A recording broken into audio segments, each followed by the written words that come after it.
लोककलाकारांना घेऊन आपण ज्या वेळेला तिथं त्यांचं सादरीकरण वेगवेगळ्या राज्यांमध्ये, वेगवेगळ्या ठिकाणी, वेगवेगळ्या शहरांमध्ये करत होतो, त्यावेळेला सगळ्यांना आपल्या गोव्याची एक नवी ओळख होत होती.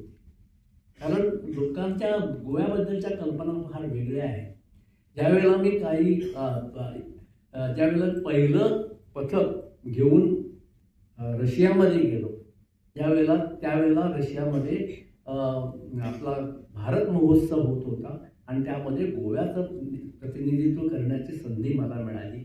आणि मी सगळ्या पूर्ण याच्यामध्ये आजपर्यंत कमीत कमी मला वाटतं 20-22 वेळा तरी असे कलाकारांची पथकं घेऊन वेगवेगळ्या देशांमध्ये, परदेशांमध्ये गेलेलो आहे आणि तिथं सादरीकरण केलेलं आहे.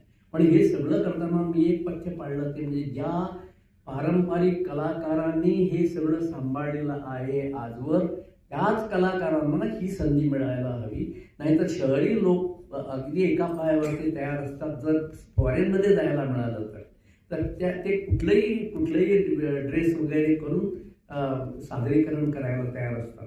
परंतु त्यांना जर इथं करायला सांगितलं तर एखादा गावडा किंवा कुणबी यांचं वेश परिधान करून तुम्ही करून दाखवा तर त्यांना तिथे लाज वाटते. कारण ती त्यांची कला नाही. ज्या लोकांनी ही कला सांभाळली त्याच लोकांनी पुढं आणली आणि त्याच लोकांना पुढं नेण्याचा हक्क आहे. म्हणून त्यांना घेऊन मी सगळ्या या देशांमधून फिरलो.